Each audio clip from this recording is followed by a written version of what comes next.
বাচ্চা যখন জন্মগ্রহণ করে তখন সে থাকে পবিত্র। পরিবেশ আর পরিবার তাকে যেভাবে তৈরি করে সে সেভাবে বড় হয়ে ওঠে। মানুষ জন্ম থেকে পাপী হয় না। শ্রাবণ বড় মেয়ের ফোন পেয়ে কেবিন থেকে বেরিয়ে আসলো। সারা রাত ঘুম হয়নি, আলো ভোর রাতে ঘুমিয়েছে। এত সকালে ওকে বিরক্ত করার মানে হয় না। শ্রাবণ নিজেও ঘুমিয়ে পড়েছিল। কপাল ভালো, ডাবল বেড ছিল, তবুও ঈশা শ্রাবণের কাছে ছিল। শ্রাবণ ঠিকঠাক বাড়িতে থাকতে পারে না, তবুও মেয়েটা ওকে কিভাবে জানি চিনে গেছে। কাছাকাছি থাকার জন্য আকুল হয়ে ওঠে। কিসের টান কে জানে। বাচ্চারাও ভালোবাসা বুঝতে পারে। শ্রাবণ বাইরে এসে ফোন রিসিভ করে সালাম দিয়ে বলল, কিছু বলবে বড় মা? এত সকালে ফোন করলে? ভদ্রমহিলা ঘুম থেকে উঠে হয়তো ফোন করেছে। কণ্ঠ কেমন কেঁপে যাচ্ছে। গলা ঝেড়ে বলল, বাবা, ঝামেলা হয়ে গেছে।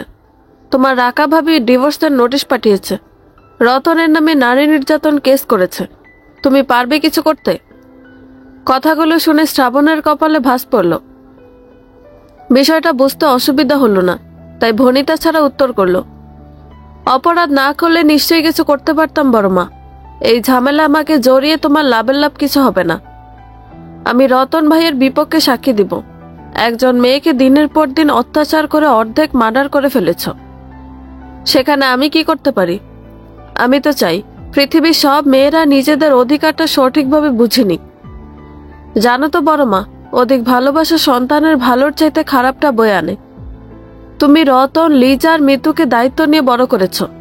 দেখেছ তিনটাই কেমন বিগড়ে গেছে। আমি বলছি না তোমার স্নেহ বা ভালোবাসাতে খাদ আছে। আমি জাস্ট বলছি ওদেরকে এতটা সাহস আর স্বাধীনতা দিয়ে তুমি ঠিক করনি।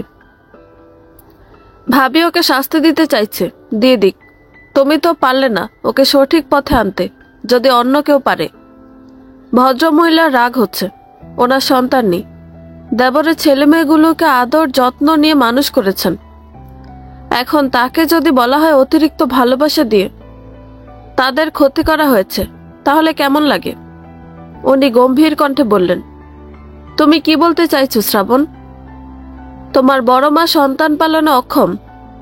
রাকা যে সামান্য কারণে স্বামীর ঘর ছেড়ে তাকে অপবাদ দিচ্ছে, তার কিছুই না। রতন কি এমন করেছে? স্ত্রী অন্যায় করলে তাকে শাসন করা যাবে না? শাসন করা, নির্যাতন করা কি এক? আমাদের চাচ্চু কি কখনো তোমাকে কোনো বিষয়ে অহেতুক জোর জবরদস্তি করেছে?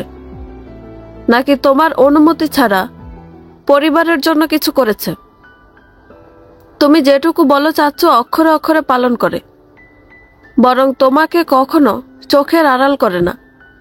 অথচ রতন ভাইয়া সেসবের তোয়াক্কা করে না। ভাবিকে সামান্যতম সম্মান পর্যন্ত দিতে পারো না। তাহলে কিসের জন্য বেচারি তোমাদের পরিবারে বছরের পর বছর পড়ে থাকবে? তুমি নিজে তো একজন স্ত্রী, তবে অন্য একজন স্ত্রীর প্রতি অবিচার কেন? শ্রাবণের কথা শুনে ভদ্রমহিলা রেগে গেলেন। থমথমে মুখ করে বললেন, তোমার চাচ্চু আমার কথা শুনতে বাধ্য হয়েছে শ্রাবণ। তুমি সম্পর্কে আমার ছেলে, তবুও সেই গোপন সত্যি আর লজ্জাজনক কথাটা তোমাকে বলতে হচ্ছে। আমাদের বাচ্চা না হওয়ার পেছনে তোমার চাচ্চু দোষী। সে বাচ্চা তারা অক্ষম পুরুষ। একজন অক্ষম পুরুষ স্ত্রীকে হাতে রাখতে তার কথা অনুযায়ী চলে। সহজ হিসাব। শোনো, আমি রতনের আবার বিয়ে দিব। মেয়ে আমার পছন্দের, আমার বোনের মেয়ে। মেয়ে সুন্দরী, শিক্ষিতা, দোষের মধ্যে ডিভোর্সি, তবে বাচ্চা হয়নি। চাচির কথা শুনে শ্রাবণ থমকে গেল। এখনো ডিভোর্স হয়নি, অথচ আবার বিয়ের জন্য প্রস্তুতি নিচ্ছে। শ্রাবণ বলে ফেলল, সন্তান পালনে মায়ের ভূমিকা অপরিহার্য বড় মা। আমার মা কেমন সে তুমি জানো। উনিও যেমন অন্যায় সহ্য করে না, আমরা 3 ভাই বোনও তেমন অন্যায়ের সঙ্গে আপোষ করি না। আমাকে ক্ষমা করো। রতন ভাইয়ের জন্য আমি কিছু করতে পারবো না। বরং রাকা ভাবি যদি বলে ওনার উপকার করতে হবে, সেটা আমি বেশ আনন্দের সহিত করে ফেলব। শ্রাবণ আত্মীয় বিবেচনা করে নিজের ন্যায় নিষ্ঠতা প্রয়োগ করে না। তোমার সোনার চাঁদের কপালে অনেক দুঃখ আছে। তোমার বোনের মেয়ের ইতিহাস সে তো কারো অজানা নেই। আমি ব্যস্ত আছি, পরে কথা হবে। ভালো থেকো। শ্রাবণ নিজের মতো কথা বলে ফোন রাখল। মেজাজ খারাপ হচ্ছে। রতনের আবারও বিয়ে দিবে, কেমন লাগে? ভেবেছিল রাকাকে বুঝিয়ে শুনিয়ে ক্ষমা চেয়ে ফিরিয়ে আনবে। বড় মায়ের বোনের মেয়ে, সে তো জাদ্রেল মহিলা। কি এক ঝামেলা নিয়ে স্বামীর কপালে ফুলদানি মেরে মাথা ফাটিয়ে বাবার বাড়ি পালিয়ে এসেছিল। শ্রাবণ ভাবতে পারছে না, এক মেয়ে ভালো তো অন্য মেয়ে উল্টো। আসলে এই মেয়েরা মেয়েদের শত্রু। ওরা যদি একে অন্যকে বুঝতে পারত তাহলে জটিলতা অনেক কমে যেত। শ্রাবণ কেবিনে ফিরে আসার পথে কুহিলির সঙ্গে দেখা হলো। বেচারি আজ হাসপাতাল থেকে যায়নি। ভেবেছিল শ্রাবণের সঙ্গে কথা হবে, কিন্তু তেমন কিছুই হলো না। শ্রাবণ কেবিনের দরজা খুলেনি। রাহিন আর লিখন বাইরে বসে খোশ মেজাজে সারা রাত গল্প করে এখনো লম্বা হয়ে বেঞ্চে শুয়ে ঘুমাচ্ছে, অথচ ওদের জন্য আলাদা কক্ষ আছে। কুহিলি সেগুলো ভেবে শ্রাবণকে আটকালো। সারা রাত অপেক্ষায় ছিলাম, তুমি আসবে বলেছিলে কিন্তু আসনি। শ্রাবণের মেজাজ আগে থেকে খারাপ ছিল, এখন আরো খারাপ হলো। দাঁতে দাঁত চেপে বলল, ছেঁচড়ামি আমার মোটেও পছন্দ না, সেটা কি তুই বুঝতে পারিস না? এখন আবার আহ্লাদ করে তুমি বলা হচ্ছে। কুত্তার মতো পেছনে পড়ে আছিস কেন? নিজের সম্মান নিজে নষ্ট করছিস। ঠাটি একটা থাপ্পড় দিলে বদ বুদ্ধি চলে যাবে। বাড়ি গিয়ে ঘুমা। কিভাবে বোঝালে তুই বুঝবি বলতো? পাগল হয়ে যাচ্ছি তোদের যন্ত্রণায়। এমন করলে বউ বাচ্চা নিয়ে দূরে কোথাও চলে যাব দেখিনিস। একবার তো চেষ্টা কর আমার পেছন ছাড়ার। শ্রাবণ তেতে আছে, বোঝা যাচ্ছে। কোহিলির চোখে পুনরায় পানি ছাপিয়ে পড়ল। কিভাবে শ্রাবণকে ভুলে থাকবে সেটা মাথায় আসছে না। তবে এবার নিশ্চয়ই চেষ্টা করবে। তার জন্য যা কিছু প্রয়োজন হয় কোহিলি তাই করবে। তবু আর এভাবে ছোট হবে না। কষ্ট হলে মনের মধ্যে চেপে রাখবে। কোহিলি উত্তর করল না। উদাস হয়ে যেভাবে এসেছিল ফিরে গেল। শ্রাবণ হতাশ হলো। এ কোন পাগলের পাল্লায় পড়ল। খুব আফসোস হচ্ছে। জীবন এত জটিল না হলেও পারত। অন্ধকার কক্ষে বসে আছে রাকা। চোখের পানি শুকিয়ে গেছে। কতদিনের সংসার এক নিমিষে শেষ। সারাদিন রতনের আশায় পথ চেয়েছিল। ভেবেছিল নিশ্চয়ই রতন আসবে আর ক্ষমা চেয়ে ওকে ফিরিয়ে নিবে।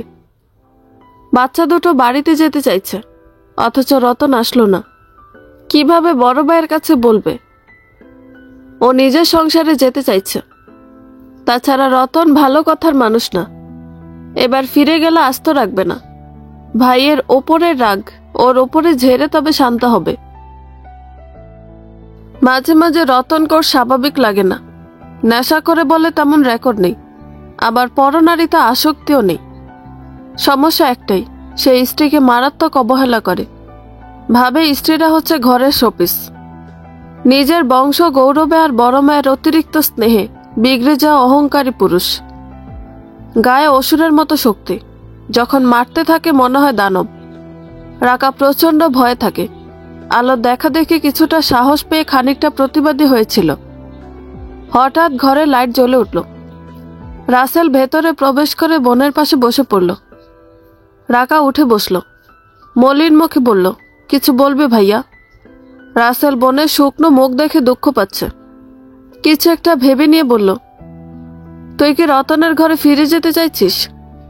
যদি যাস তবে আমি বাধা দিব না। ওর থেকে ক্ষমা চেয়ে নিব। চিরকাল ভাইয়েরা তার বোনের শ্বশুর বাড়িতে ছোট হয়ে মাথা নত করে এসেছে। আমিও না হলে তোর জন্য করলাম, কিন্তু তুই ভালো থাকবি তো? রাকা অবাক নয়নে চাইল। ভ্রুকুটি করে বলল, কি বলছো তুমি? আমি যেতে চাই না ভাইয়া। ফিরে গেলে আমাকে তোমরা জীবিত পাবে না। শরীরে ওর মার সহ্য হয় না ভাইয়া। মাসে অন্তত পক্ষে 4 বারও আমার গায়ে হাত তোলে। বারবার ভেবেছি চলে আসব, কিন্তু বাচ্চাদের কথা ভেবে তোমাদের সম্মানের দিকে চেয়ে কখন আর ফিরতে পারিনি। ওখানে ফিরলে শরীরের চেয়ে মনের কষ্ট বেশি হবে। খোটা দিতে দিতে আমাকে অতিষ্ঠ করে তুলবে। তাহলে মন খারাপ করে আসিস কেন? আমি চাইছি না তুই আর কখনো কাঁদিস। তোর যে সুখটাকে বাবা ছিনিয়ে নিয়েছিল, আমি সেটা তোকে ফিরিয়ে দিতে চাইছি। হাসি ফিরে এসেছে। তোদের দায়িত্ব নিতে রাজি আছে। চিন্তা করিস না, ও তোদেরকে এখানে রাখবে না, নিজের কাছে নিয়ে যাবে। হাসিবের সমস্যা আছে, সেই জন্যই বাবা রাজি ছিল না, কিন্তু এখন তো অসুবিধা নেই। রাকা থমকে গেল, ভয়ে ঢোক গিল। কিভাবে সম্ভব সেটা? হাসিব ওর দুঃসম্পর্কের মামাতো ভাই। বিয়ের আগে রাকা ওকে ভীষণ রকমের পছন্দ করত, তবে এটা একান্তই নিজের মনে মনে। শুধুমাত্র সমস্যার জন্য ওর বাবা হাসিবকে জামাই হিসেবে মানেনি, ওদের প্রস্তাব ফিরিয়ে দিয়েছিল। ছেলেটা সেই দুঃখে বাংলাদেশ ছেড়েছিল, এখন পুরোপুরি অস্ট্রেলিয়ার বাসিন্দা। রাকা দ্রুত মাথা নাড়িয়ে বলল, না না ভাইয়া, সে আর হয় না, আমি পারবো না পুনরায় বিয়ে করতে। আমার বাচ্চাদের সম্মুখে ছোট হতে বলো না। আমাদের বংশের মেয়েদের কখনো কি দুবার বিয়ে হয়েছে? কি লজ্জার কথা। রাকার এলোমেলো কথা শুনে রাসেল ধমক দিল, নাটক সিনেমা না যে তুই নিজ হাতে বাচ্চাদের দায়িত্ব নিয়ে বড় করবি। আমি যথেষ্ট চেষ্টা করব তোদের দেখাশোনা করতে, তবুও কথা একটা থেকে যায়। বোন, আমি তোর ভালো চাইছি। হাসিব ভালো ছেলে, তোকে ভালো রাখবে। ওর বাচ্চা হবে না, এতে কি সমস্যা? বরং ভালো হবে। তোর বাচ্চাদেরও নিজের ভেবে পালন করবে, আর তুই এভাবে ঘরে বসে ঘরকুনো হয়ে থাকবি না। মেয়েরা এখন কতটা এগিয়ে জানিস? হাসিবের সঙ্গে কথা হলো, তোকে প্রতিষ্ঠিত করতে যা যা প্রয়োজন তাই করব আমরা। শেষবারের মতো আমার কথা শোন, নিজেকে প্রস্তুত কর। রতনের কথা ভুলে যা, ও দেখ আবার বিয়ে করার জন্য নাচানাচি করছে। ওর একটা উচিত শিক্ষা দিতে আমি সঠিক সময়ের অপেক্ষা করছি। রাসেল থামল। রাকা গভীর চিন্তায় মগ্ন, ভাঙা মন নিয়ে আবার নতুন করে কিভাবে শুরু করবে। রাকা আনমনে বলল, আমাকে সময় দাও ভাইয়া, তাড়াহুড়ো করে সিদ্ধান্ত নিও না। স্বামী সংসারের উপর থেকে আমার মন পুরোপুরি উঠে গেছে। ভালোবাসা বলতে কিছু আছে, সে এখন আর আমার বিশ্বাস হয় না। এক ঘরে থেকে তার বাচ্চাদের মা হয়েও যখন ভালোবাসা পাইনি, তাহলে অন্য কেউ কিভাবে আমাকে ভালোবাসবে? রাসেল দীর্ঘশ্বাস ফেলে বলল, সময় নে যতটা পারিস, কিন্তু আমাকে হতাশ করিস না। বলেছি না সবটা ঠিক করে দিব। হাসি খুশি থাকার চেষ্টা কর, বাচ্চাদের সঙ্গে ভালো সময় কাটা। রাকা মাথা নাড়ল। রাসেল বোনকে বুঝিয়ে শুনিয়ে বাইরে আসলো। বিয়ের জন্য রতন লাফালাফি করছে, অথচ রাকা হাজারবার ভাবছে, বাচ্চাদের চিন্তা করছে। রতনের মতো মানুষ আমাদের সমাজে কত শত রয়েছে, যারা প্রতিনিয়ত রাকাদের জীবন অতিষ্ঠ করতে দক্ষ।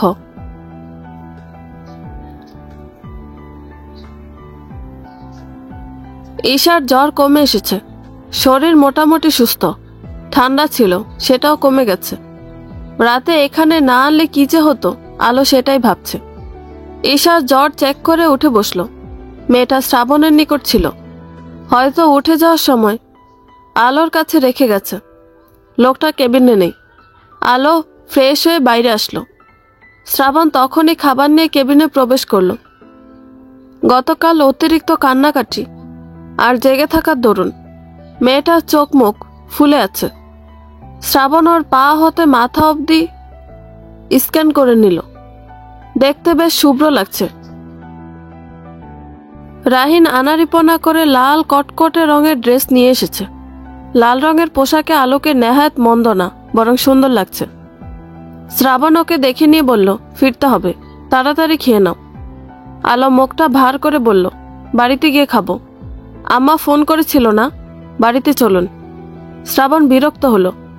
রাহিন উস্তাদি করে খাবার নিয়ে এসেছে, সেটা পাশে রেখে বলল, সামান্য হলেও খেয়ে নাও। রাহিন বেচারা আহ্লাদ করে এনেছে, কষ্ট পাবে। মা রান্না করছে, ফোন করেছিলাম। এবার থেকে মেয়েটার একটু যত্ন করো। তোমার যা অবস্থা, আমার একটা বাচ্চা পালতে হিমশিম খাচ্ছ, আবার আরো 4টা। আমার স্বপ্ন পূরণে বাধা আমি সহ্য করব না। আমার ছেলে মেয়েরা এই শহর কাঁপিয়ে তুলবে। এক শ্রাবণের থেকে আরো 4টা শ্রাবণ তৈরি হবে। আলোর মুখটা দেখার মতো হলো। শ্রাবণ গম্ভীর মুখে রসিকতা করছে তেমন না, লোকটা কি সিরিয়াস? আলো ভয়ে ভয়ে বলল, কি সব বলছেন?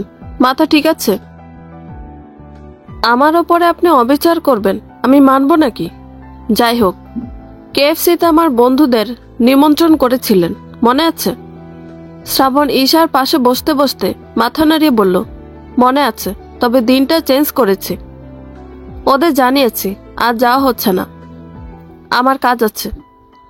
তোমাদের বাড়িতে রেখে আমি বাইরে যাব, হয়তো রাতে ফিরব না। শ্রাবণ হঠাৎ চুপ করে গেল। চ্যানেলের জনপ্রিয়তা এমনি এমনি আসেনি, বরং কঠোর পরিশ্রম আর সাহসিকতার জন্য এইটুকু হয়েছে। শ্রাবণ সমাজের অনাচার আর অন্যায়গুলো মানুষের সম্মুখে তুলে ধরতে ওই চ্যানেল খুলেছিল। আমাদের সমাজে শুধুমাত্র নারীদের ওপরে নির্যাতন হয় না, স্থান কাল ভেদে নারী পুরুষ উভয়ের উপরে অন্যায় হচ্ছে। শ্রাবণকে ভাবতে দেখে আলো বলে উঠল, একজন নারী যদি একটা পুরুষের উপরে অবিচার করে, তাহলে সমাজের লোকজন হইচই করে বিষয়টা অতিরিক্ত করে ফেলে। অথচ কত শত নারী আছে যারা অবহেলিত। স্বামী সংসারে তার জায়গা দাসীর মতো। আপনার চ্যানেলে জানি না আমার আপার মতো মেয়েদের খবর প্রকাশ পেয়ে মেয়েরা কতটা লাভবান হয়। তবে এই শহর একদিন আলোয় আলোয় ভরে উঠবে, অন্ধকার কেটে নতুন সূর্য উদয় হবে। আমার এই শহর যেখানে আমি আমার বুবুর লাশ নিয়ে কেঁদেছিলাম, সেই শহরে আর কোনো নিরাল লাশ নিয়ে কোনো আলোকে কাঁদতে হবে না। আমরা সকলে বাঁচার মতো বাঁচব। শ্রাবণ তন্ময় হয়ে শুনল আলোর কথা। শ্রাবণ শুধুমাত্র অন্যায়ের প্রতিবাদ করে, কিন্তু কখনো কি এসব মেয়েদের জন্য কিছু করেছে? রাকা দিনের পর দিন কষ্টে ছিল, তার জন্য ওকে কিছু করতে পেরেছে? আজ রাকা নিজে প্রতিবাদ করেছে, যদি না করত? শ্রাবণ অস্থির হয়ে উঠল, ভাবল ওর জন্য কিছু করা কি উচিত ছিল না? সত্যিকারের ভালোবাসা পেয়ে হারিয়েছে, তার মতো অভাগা পৃথিবীতে আর একটাও নেই। রতন রাকার সঙ্গে জিদ দেখিয়ে চাচির বোনের মেয়ের দিকে হাত বাড়িয়েছে। বর্তমান দেশের আইন খুব একটা জোরদার না, যে যত হম্বিতম্বি করুক দিন শেষে খারাপ মানুষের জিত হয়। আল্লাহ ছাড় দেন, কিন্তু কখনো ছেড়ে দেন না। একমাত্র ভরসা তিনি, সময় হলে ঠিক শাস্তি দিয়ে দিবেন। রতন কাবিনের টাকার খোরপোশ বাবদ 15 লক্ষ টাকা আর রাকার কাছে গচ্ছিত 10 ভরি গহনা ওকে দিয়ে ডিভোর্স দিয়ে দিল। ডিভোর্সের দিন রাকা প্রচুর কান্নাকাটি করেছিল। বাচ্চারা যেহেতু অনেক ছোট, সেহেতু তারা মায়ের কাছে থাকবে। তাছাড়া রতন খুব একটা আগ্রহ দেখালো না বাচ্চাদের নিতে আসার জন্য। রতনের হবু বউয়ের নাম ফুলমালা। ওর মরহুমা দাদিজান আদর করে নাতনির নামকরণ করেছিলেন, কিন্তু বড় হয়ে মেয়েটা বন্ধুদের সামনে লজ্জায় পড়তে না হয় তাই নিজের নাম পরিবর্তন করে ফুল বলে দাবি করে। ফুল ওকে বুদ্ধি দিয়েছে, বাচ্চা রাকার নিকট থাকলে ভালো হবে। রাকা হারে হারে টের পাবে রতনের মূল্য। বাচ্চা নিয়ে কেউ দায়িত্ব নিবে। ভাইয়েরা বিয়ে করলে তখন এমনিতেও বাড়ির অতিরিক্ত বোঝা হয়ে উঠবে। রতনের চাচি লোকজন ধরে ডিভোর্সের ব্যবস্থা করেছেন। এর মধ্যে রাসেল রতনের ওপরে আক্রমণ করেছিল। বেচারা 2 দিন হাসপাতালে ছিল। রাসেল অনেক ভাবনা চিন্তা করে বোনকে ছাড়িয়ে নিয়েছে, নয়তো কেস কোর্টে চলতেই থাকবে। কতকাল চলবে ঠিক নেই। অহেতুক সময় নষ্ট করার মানে হয় না। রতনের নামের অর্ধেক সম্পত্তি রাকার বাচ্চাদের নামে লিখিয়ে নিয়েছে, ওদের ভবিষ্যতে চিন্তা করে। এই সময় রাকার পাশে হাসিব পুরোপুরি সময় দিয়েছে। রাকা এখনো সিদ্ধান্ত নিতে পারেনি, তবে খুব তাড়াতাড়ি নিবে। ওদের পাসপোর্ট জমা দেওয়া হয়েছে, হয়তো মাস খানিকটা লাগবে সব ঠিকঠাক হতে। রতন সেটা জানে না। রাকার মুখের ওপরে জবাব দিতে আগামী সপ্তাহে বিয়ের দিন ঠিক করেছে। চাচির আশকারা পেয়ে গায়ে হলুদের ব্যবস্থা করেছে। সবটা হয়েছে কয়েকদিনের মধ্যে। শ্রাবণ রাসেলকে সাহায্য করেছে রতনের সম্পত্তি লিখে নেওয়ার ব্যাপারে। রতন এই জন্য শ্রাবণের উপরে ক্ষেপে আছে। ওর ধারণা শ্রাবণ আর আলো সংসার ভেঙেছে, একে ওকে দোষারোপ করছে, অথচ নিজের কথা ভাবছে না। রাকা বাচ্চাদের নিয়ে পড়াতে বসে আকাশ পাতাল ভাবছিল, তখনই হাসিব ভেতরে আসলো। ছেলেটার বয়স 30, তবে দেখতে ভীষণ সুন্দর। রাকার বুক ধরফর করে ওকে দেখলে। হাসিব স্বভাব অনুযায়ী মিষ্টি হেসে বলল, কি খবর, পড়াশোনা কেমন চলছে? রাকা চমকে উঠে পিছিয়ে বসল। বাচ্চারা হাসিবকে ভীষণ পছন্দ করে। ওকে দেখে চেয়ার ছেড়ে দৌড়ে গিয়ে ঝাঁপিয়ে পড়ল। রাকা কপট রাগ দেখিয়ে বলল, আপনাকে বলেছিলাম না ওদেরকে অতিরিক্ত ভালোবাসা দেখাবেন না। বাচ্চারা পড়তে বসেছে, দয়া করে বিরক্ত করবেন না। হাসিব ওর কথা গায়ে মাখল না। ওদেরকে নিয়ে সোজাসুজি বিছানায় গিয়ে বসল। তিনজন মুহূর্তের মধ্যে লুটপাট করে বালিশ কাঁথা এলোমেলো করে ফেলল।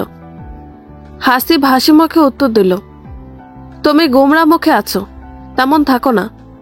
আমাদের কেন নিষেধ করছো? আমরা অস্ট্রেলিয়া গিয়ে পড়াশোনা শুরু করব। আগামী 1 মাস আমাদের ছুটি, জমিয়ে খাওয়া দাওয়া আর ঘোরাঘুরি করব। বাচ্চারা ঠিক বলেছি না? এতুর বয়স 3 বছর। বেচারের কথা ঘুরে না, তুতলে যায়। যেটুকু বলে সকলে হেসে লুটুপুটি খেয়ে গড়িয়ে পড়ে। রাকা চোখ রাঙিয়ে বলল, আপনি আশকারা দিবেন না। আমি চাইছি না আমার বাচ্চারা ওদের বাবার মতো হোক। ছোট থেকে বাস্তবতা বুঝতে শিখুক। জীবন সহজ না। হাসিব সিরিয়াস হয়ে উঠল। ছল ছল চোখে বলল, আমি ওদেরকে নিজের বাচ্চা ভাবতে শুরু করেছি। এই বাচ্চাদের জন্যই তোমার বাবা আমাকে ফিরিয়ে দিয়েছিল। আমি কাউকে আমার জীবনের সঙ্গে জড়াতে পারিনি। দয়া করে ওদের থেকে আমাকে দূরে রেখো না। তুমি আজীবন সময় নাও। আমার মৃত্যুর আগের দিন আমাকে মেনে নিও, তবুও ওদের থেকে আমাকে দূরে যেতে বলো না। আমার যে আল্লাহ ওই সুখটুকু থেকে বঞ্চিত করেছিলেন, কিন্তু এখন পূর্ণ করে দিয়েছেন। আমি চাওয়ার থেকে অতিরিক্ত পেয়েছি। তোমাকে পাবো, ওটা আমার কল্পনাতে ছিল। আমার থেকে সামান্যতম আঘাত পেলে আমাকে দ্বিগুণ ফেরত দিতে পিছপা হতে হবে না। এত এত ভালোবাসা দিব, তুমি একদিন ঠিক আমার হতে বাধ্য হবে, দেখে নিও। হাসিব এলোমেলো বকছে। রাকা মাথা নিচু করে কেঁদে ফেলল। কি জানি হয়েছে। একটু আবেগপূর্ণ কথাবার্তা শুনলে চোখ ছাপিয়ে অশ্রু নামে। আল্লাহটা হয়তো বেড়েছে, নাকি এতদিন পর চোখের পানির মূল্যায়ন করার মানুষ হয়েছে তাই। রাকা কথাই বলতে পারল না। হাসিব ওর মুখের দিকে চেয়ে হাসল। মাথা চুলকে পরিস্থিতি নিয়ন্ত্রণ করতে বলল, তুমি দেখতে ভীষণ সুন্দর। তোমাদের স্কুলের পাশের যে বিল্ডিংটা আছে, ওর দোতলায় আমি বাচ্চাদের প্রাইভেট পড়াতাম। তুমি ব্যাগ কাঁধে হেঁটে যেতে, আমি তন্ময় হয়ে দেখতাম। সুখ সুখ অনুভব হতো। কতবার ভেবেছি সামনে গিয়ে কথা বলবো, কিন্তু বলতে পারিনি। বাচ্চা মানুষ, ভয় আবার কেঁদে না ফেলে তখন আবার সমস্যা। কিন্তু যখন তোমার বিয়ের কথা শুনলাম, আমি তো অবাক। এইটুকু বাচ্চার নাকি বিয়ে? মাধ্যমিক পরীক্ষা শেষ, কোথায় কলেজে ভর্তি হবে, জীবনের মানে বুঝতে শিখবে, সেই বয়সে সংসার। আমি বাধ্য হয়ে তোমার বাবার নিকট প্রস্তাব পাঠিয়ে অপমানিত হয়ে ফিরে আসলাম। বাংলাদেশে থাকার কোনো ইচ্ছে ছিল না, চলে গেলাম। কিন্তু দেখো, আমার কপালে তুমি ঠিকই ছিলে। আমাকে একটু ভরসা করো, প্রমিস করছি। তোমার যত যন্ত্রণা আছে আমি ঠিক ভুলিয়ে দিব। ভালোবাসতে কোনো কার্পণ্য করব না। বাচ্চাদের সত্যিকারের বাবা হয়ে পুরো পৃথিবীকে দেখিয়ে দিব। শুধুমাত্র জন্ম দিলে বাবা হওয়া যায় না। রাকা চোখ মুছল। এতগুলো কথা শুনেও মনটা নরম হলো না, বরং ঠেস দিয়ে বলল, আপনি দেখতে সুদর্শন। আমার মতো 2 বাচ্চার মাকে বিয়ে করে কেন ঠকতে যাবেন? লোকজন হাসাহাসি করবে, পরে আপনি আফসোস করবেন। তার চেয়ে বরং আমাকে আমার ভাগ্যের হাতে ছেড়ে দিন। আমি ঠিক ওদেরকে নিয়ে বেঁচে থাকব। পাগল হয়েছে তুমি? সুযোগ পেয়ে হাতছাড়া করব? মানুষে কত কিছু বলে, পরের কথা। আমাদের জীবন কি চলবে? না খেয়ে থাকলে পরে কি আমাদের খাবার দিয়ে যাবে? ওসব আজারে সমাজের চিন্তা বাদ দাও। আমি তোমাদেরকে ছাড়ছি না। আর শোনো, যেখানে আমরা যাচ্ছি ওখানে তোমাকে কথা শোনানোর মতো কেউ নেই। তুমি ইচ্ছা মতো বাঁচবে। বাকিটা জীবন আমরা ভীষণ ভীষণ ভালো থাকবো। তুমি আমার সঙ্গে থাকলে পৃথিবীর কাউকে আমি পরোয়া করি না। তুমি আমার শক্তি হয়ে উঠতে চাও না? রাকা কি বলবে বুঝতে পারছে না। টেবিলের ওপরে মাথা রেখে চোখ বন্ধ করলো। খুব করে যখন লোকটাকে চেয়েছিল তখন পেল না। অথচ আজ এই কঠিন সময়ে লোকটাকে কাছে পেতে মন সাড়া দিচ্ছে না। বারবার মনে হচ্ছে ওকে ঠকানো হচ্ছে, বাবার ওপরে রাগ হচ্ছে। আজকাল এই বাড়িতে হাসিবের কদর বেড়েছে, কিন্তু এটা আগে কেন হয়নি? মানুষ মাত্র ভীষণ স্বার্থপর। জীবন আপন গতিতে চলছে। হাসপাতাল থেকে ফিরে শ্রাবণ বিশেষ কাজে শহরের বাইরে আছে। গত কয়েকদিন হচ্ছে। ঈশার শরীর ভালো। আলো প্রতিদিন ক্লাস করছে। পড়াশোনাতে ফাঁকিবাজি লিমা বেগম সহ্য করেন না। ক্লাস শেষ করে বন্ধুদের সঙ্গে বাইরে বের হতেই রবিন তাড়াতাড়ি বাড়িতে ফিরে গেল। লোবনা আর ইরিনা আলোর সঙ্গে আছে। সিয়াম আজ অন্য ডিপার্টমেন্টে গিয়ে বসে আছে। কোনো এক মেয়েকে দেখে পছন্দ হয়েছে, তার বিষয়ে খোঁজখবর নিতে ছুটেছে। লোবনা বিড়বিড় করছে ও চরিত্রের দোষ আছে। আগে থেকে জানতাম, এখন পুরোপুরি বিশ্বাস হচ্ছে। লুচ্চা বেডা। আশেপাশে মেয়ের অভাব। বাংলা ডিপার্টমেন্টে গিয়ে বসে আছে। ওকে বকতে দেখে আলো বিরক্ত হলো। ধমক দিয়ে বলল, থামবি? অহেতুক দোষারোপ করিস কেন? পরে বোঝানো যাবে। বাড়িতে ফিরতে হবে। গার্লফ্রেন্ড নেই বলে কত কিছু বলে ওকে পচানোর চেষ্টা করি। আজ আবার সমস্যা হচ্ছে। লোবনা মুখটা কাচুমাচু করে ফেলল। ভেবেছিল আলো ওকে সঙ্গ দিবে, কিন্তু তেমন কিছু হলো না। আলো ওদের থেকে বিদায় নিয়ে গেটের কাছাকাছি আসতেই একজন অচেনা ছেলে এসে ওর সম্মুখে দাঁড়িয়ে পড়ল। আলো সাইডে সরতে চাইল, কিন্তু পারল না। ছেলেটার মুখে মাস্ক, হাতটা পেছনের দিকে লুকিয়ে রাখা। আলো বিরক্ত হয়ে বলল, কি প্রয়োজন আপনার? রাস্তা ছাড়ুন। ছেলেটা পুরুষালী গম্ভীর আওয়াজে বলল, মিসেস শ্রাবণ মাহমুদ, আপনাকে এই মুহূর্তে আমার সঙ্গে যেতে হবে। হাতে 50 মিনিট সময় আছে। অহেতুক সময় নষ্ট করবেন না। আলো অবাক হলো। আশেপাশে তাকিয়ে বলল, কে আপনি? আপনার সঙ্গে যাব মানে কি? আপনার ডান দিকে একবার দেখুন। আলো ডান দিকে চেয়ে চমকে উঠল। একজন রিক্সা চালক দাঁড়িয়ে আছে। অদ্ভুতভাবে লোকটার ময়লা ঘামে ভেজা গামছার আড়ালে পিস্তল লুকানো আছে, যেটা আলোর দিকে তাক করে রাখা। আলো ভয়ে শিউরে উঠল, কিন্তু পাশের ছেলেটার কোনো হেলদোল হলো না, বরং শান্ত কণ্ঠে হুমকি দিল, চুপচাপ উঠে পড়ুন পাশে সাদা রঙের গাড়িতে। চিৎকার চেঁচামেচি করলে আফসোস। এখানে আমাদের মিশন খতম করতে হবে। চারদিকে আমাদের অসংখ্য লোক আছে। দ্রুত উঠুন, হাতে সময় কম। লোকটা চাপা কণ্ঠে ধমক দিচ্ছে। পোশাক দেখে ভদ্রলোক মনে হচ্ছে। আলো বাধ্য হলো লোকটার সঙ্গে সামনে যেতে। এভাবে ব্যস্ত রাস্তা থেকে দিন দুপুরে ঠান্ডা মাথায় কাউকে কিডন্যাপ করা যায়, আলো জানা ছিল না। এরা ঠিক কারা সেই বিষয়ে ওর বিন্দু পরিমাণ ধারণা নেই। ভয় লাগছে প্রচুর। কি করবে বুঝতে পারছে না। মাথা নিচু করে গাড়িতে গিয়ে উঠে বসল। সঙ্গে সঙ্গে ছেলেটা ওর থেকে ব্যাগ কেড়ে নিয়ে ফোন বন্ধ করে দিল। তারপর মুখের উপরে রুমাল চেপে ধরল। আলো অচেতন হয়ে পড়ে গভীর ঘুমে তলিয়ে গেল। বুঝতেও পারল না ওকে ঠিক কোথায় নেওয়া হচ্ছে।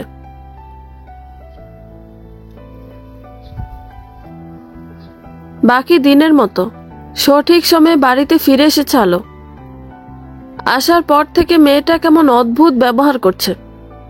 ঈশাকে কাছে নিচ্ছে না। লিমা বেগম কিছু মনে করলেন না। বাচ্চা মেয়ে, সারাদিন বাইরে থেকে এসেছে, ক্লান্ত, তাই ছেড়ে দিলেন। কিন্তু সমস্যা হলো রাতে, যখন আলো ওকে নিজের কাছে নিয়ে আসতে চাইল, ঈশা কিছুতে ওর নিকট গেল না। চিৎকার চেঁচামেচি করে বাড়ি মাথায় তুলল। লিমা বেগম বাধ্য হয়ে ওকে নিয়ে গেলেন। আলো নিরুত্তাপ হয়ে সবটা দেখল। কোনো বিষয়ে প্রতিক্রিয়া করছে না। শ্রাবণ বাড়িতে ফিরল মাঝরাতে, যখন সবাই গভীর ঘুমে অচেতন। শ্রাবণ ঘরে ফিরে লিমা বেগমের সঙ্গে দেখা করে ঈশাকে আদর করে রুমে প্রবেশ করল। দুজন সম্পর্কে স্বামী স্ত্রী, অথচ দূরত্ব অনেক। শ্রাবণ রুমের লাইট অন করে থমকে গেল। আলো নাইটি পরে এলোমেলো পোশাকে ঘুমিয়ে আছে। শ্রাবণ অবাক হলো। আলো এসব কখনো পরে না। ভাবল, মেয়েটার মধ্যে এমন পরিবর্তন কবে থেকে হলো। শ্রাবণ কাছাকাছি এসে ডাকলো, আলো শুনছ? ডাক শুনে আলো হুট করে চোখ খুলে শ্রাবণকে দেখে ঘাবড়ে গেল। হুড়মুড় করে উঠে বসল। আশেপাশে তাকিয়ে ঢোক গিলে বলল, তুমি হঠাৎ? ভয়ে ঘাবড়ে গেছে।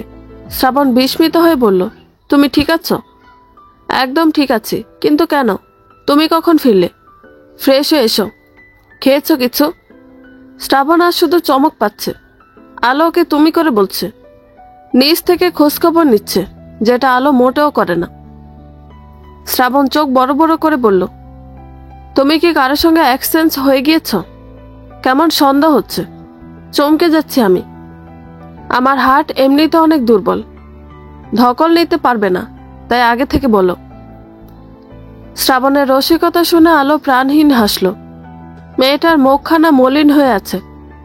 হাসিতে কিছু একটা নেই বলে মনে হলো, নাকি কোনো কিছু লুকানোর অপরিহার্য চেষ্টা।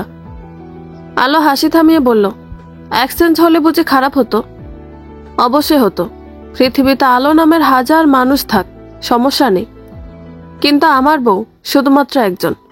ভীষণ ক্লান্ত, ঘুমাতে হবে। শ্রাবণ বিছানায় গিয়ে চোখ বন্ধ করল। গত 2 রাত ওর ঘুম হয়নি, জেগেছিল। প্রচুর কাজ রয়েছে। অফিসের কর্মচারী বৃদ্ধি করতে হবে। তাছাড়া লাইসেন্স পাওয়া এখন শুধুমাত্র সময়ের অপেক্ষা। সব প্রায় ঠিকঠাক হয়ে গেছে। বিছানায় এসে আধা ঘন্টার মধ্যেই শ্রাবণ গভীর ঘুমে তলিয়ে গেল। আলো এখনো ঠায় বসে আছে। ওর দৃষ্টি শ্রাবণের চোখের মুখের দিকে। পুরুষ মানুষ এত সুদর্শন না হলেও পারত। মানুষের নজর লেগে যায় যে সে ভালো অথবা খারাপ। আলোর ওষ্ঠে রহস্যময় হাসি ফুটে উঠল। বালিশের নিচে রাখা ছুরিটা আলগোছে হাতের মুঠোয় তুলে নিল। সেটা ঘুরিয়ে ঘুরিয়ে দেখতে দেখতে ভাবল, এখন যদি এই ধারালো ছুরিটা ঘুমন্ত যুবকের হৃদয়ের ঠিক মাঝ বরাবর বসিয়ে দেওয়া হয়, তাহলে কেমন হবে? স্ত্রীর ছুরিকাঘাতে স্বামীর মৃত্যু। বাংলাদেশের জনপ্রিয় দেশের মাটি চ্যানেলের পরিচালক এবং মালিক শ্রাবণ মাহমুদ ঘুমন্ত অবস্থায় স্ত্রীর হাতে মৃত্যুবরণ করেছেন। আগামীকাল নিশ্চয়ই এই সংবাদ সারা দেশের সবগুলো টিভি চ্যানেল আর খবরের কাগজে একযোগে সম্প্রচার করা হবে। আলো হাতের ছুরিটা ঘুরিয়ে ফিরিয়ে দেখছে। মৃদু আলোতে সেটা ঝিকমিক করছে। আলো একটু একটু করে শ্রাবণের কাছাকাছি এসে থামল। মুখটা ওর খুব নিকটবর্তী এনে হাতের ছুরিটা যেই ওর বুকের কাছে ধরল, অমনি শ্রাবণ চোখ খুলে চাইল। বিরক্ত হয়ে বলল, কি সমস্যা?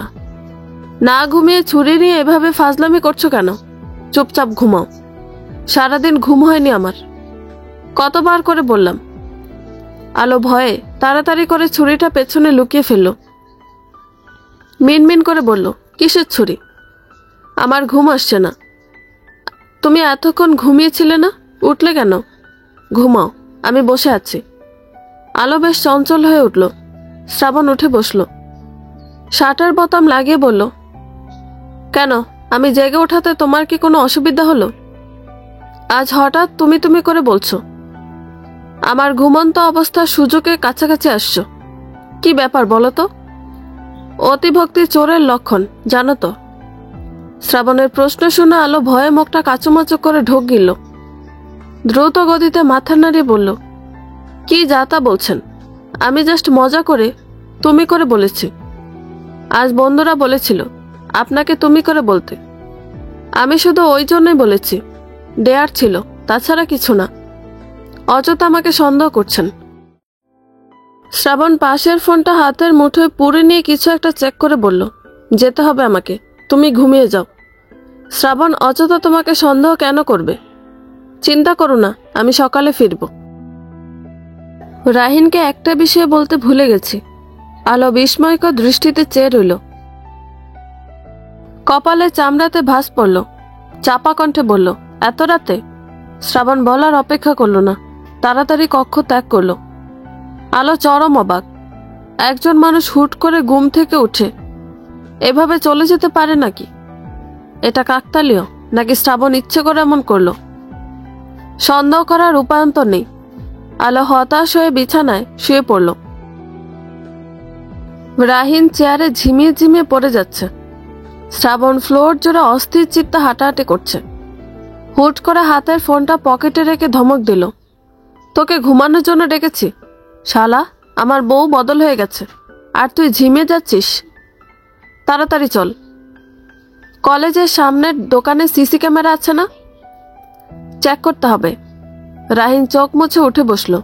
কেঁপে যাওয়া কণ্ঠে বলল, কি বলিস দোস্ত? সামান্য সন্দেহ থেকে তোর মনে হচ্ছে ভাবি এক্সচেঞ্জ হয়ে গেছে? আল্লাহ, তুই এমন খ্যাপাটে কেন বলবি? ভাই, বউ তোর একার নেই দুনিয়ায়। কার প্রয়োজন তোর বউ নিয়ে কারাকারি করবে? জন্মে শুনিনি ভাই বউ এক্সচেঞ্জ হয়। শ্রাবণ বিরক্ত হলো। রাহিনীর দিকে তেড়ে গিয়ে বলল, সামান্য মনে হচ্ছে? আমি আলোর কাছাকাছি যাইনি ঠিক, তবে ওর শরীরের প্রতিটা অঙ্গ আমার চেনা। ওর হাসির ধরন, ওর শরীরের গন্ধ, সবটা আয়ত্তে আমার। আমার ঘরে যে আছে কিছুতে আলো হতে পারে না।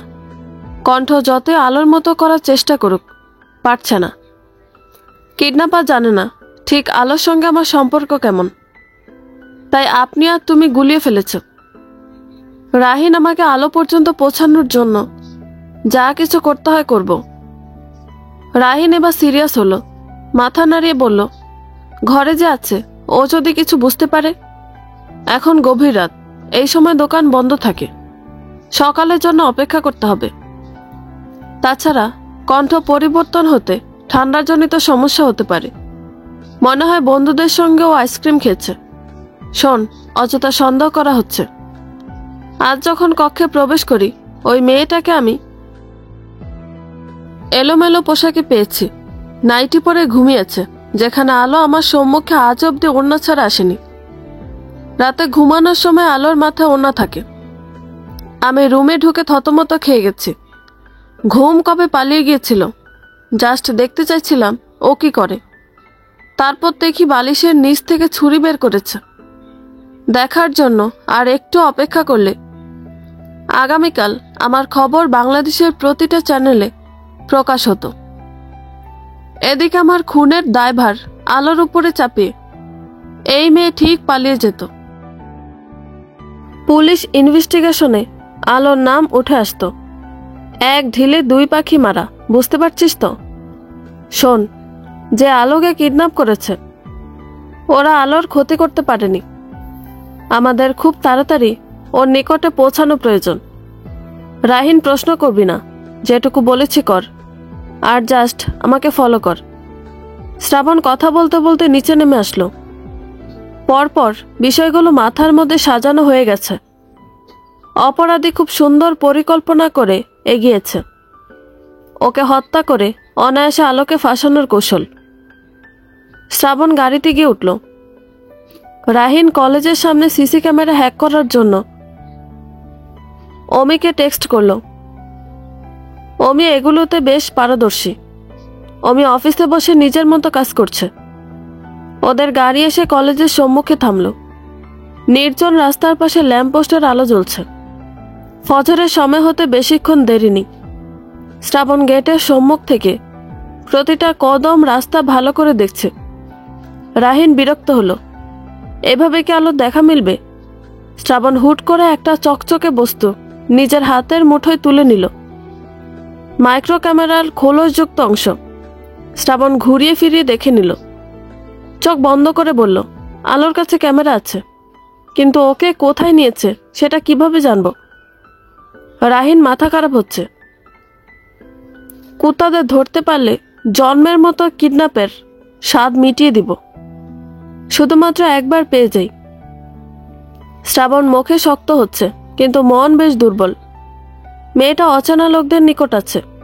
ওর সঙ্গে খারাপ কিছু হলে জীবনও নিজেকে ক্ষমা করতে পারবে না। হঠাৎ রাহিন চিৎকার করে উঠল, পেয়েছি ফুটেজ। শ্রাবণ আগ্রহী হয়ে ফোনটা নিজের কাছে টেনে নিল। দুপুরের পরের ভিডিও চলছে। কর্মব্যস্ত রাস্তা হলেও কলেজের সম্মুখে পরীক্ষা ব্যতীত কোনো জ্যাম লাগে না। কিন্তু আলো কিডন্যাপের কিছুক্ষণ আগে হঠাৎ 10-12 জন রিক্সা চালক এসে উপস্থিত হলো। কয়েকটাতে লোক ছিল। ডান দিকের বুক স্টলের সামনে সাদা রঙের মাইক্রো দাঁড়িয়ে আছে। আলো গুটি গুটি পায়ে গেট থেকে বেরিয়ে আসলো। ঠিক তখন গাড়ি থেকে সাদা রঙের শার্ট পরিহিত এক যুবক বেরিয়ে আসলো। তারপর আলোর নিকটে এসে কিছু একটা ফিসফিস করে বলল। আলোর মুখে ভয়ের চাপ বোঝা যাচ্ছে। লোকটা হয়তো ভয় দেখাচ্ছে। শ্রাবণ লোকটার পা হতে মাথা অবধি স্ক্যান করে ব্রুকুসকে ফেলল। কপালে ভাঁজ পড়ল চিন্তার। এই ছেলেটাকে সোনিয়ার গায়ে হলুদের দিনও দেখেছিল। সেম উচ্চতা, সেম শার্ট। এত মিল কাকতালীয়ভাবে হতে পারে বলে মনে হচ্ছে না। শ্রাবণ হাতের ফোনটা শক্ত করে চেপে ধরল। মাথা গরম হচ্ছে, গালিগালাজ করতে ইচ্ছা করছে। ওকে এভাবে রাগ করতে দেখে রাহিন এগিয়ে আসলো। শোন, আমাদের এখনই পুলিশের কাছে যেতে হবে।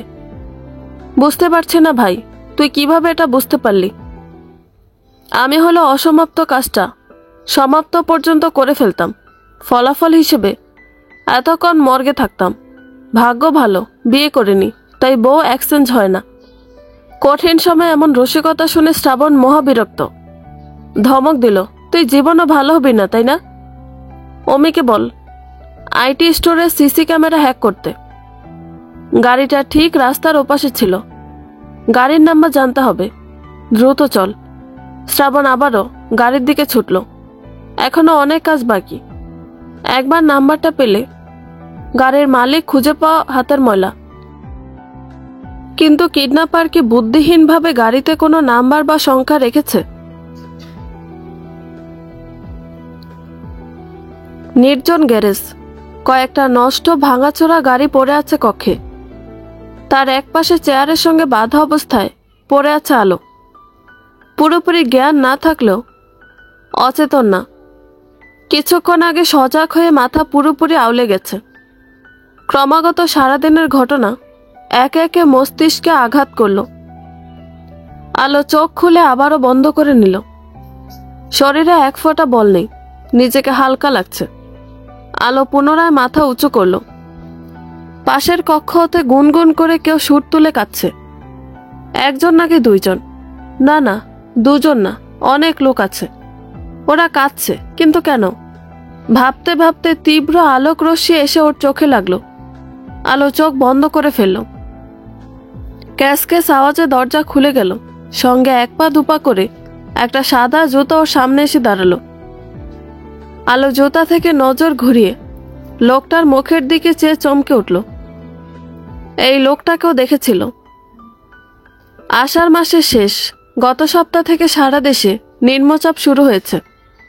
কখনো ভারী বর্ষণ, আবার কখনো ফিসফিস করে বৃষ্টি হচ্ছে। অতিরিক্ত বৃষ্টিতে জনজীবন অতিষ্ঠ হয়ে উঠলেও মানুষ জীবিকার তাগিদে ঠিকই ছুটে চলেছে। কেউ আর ঘরবন্দি নেই। দিনমজুর থেকে শুরু করে সমাজের উঁচু নিচু সকলে কর্মব্যস্ত। বর্ষা হচ্ছে পৃথিবীর দান।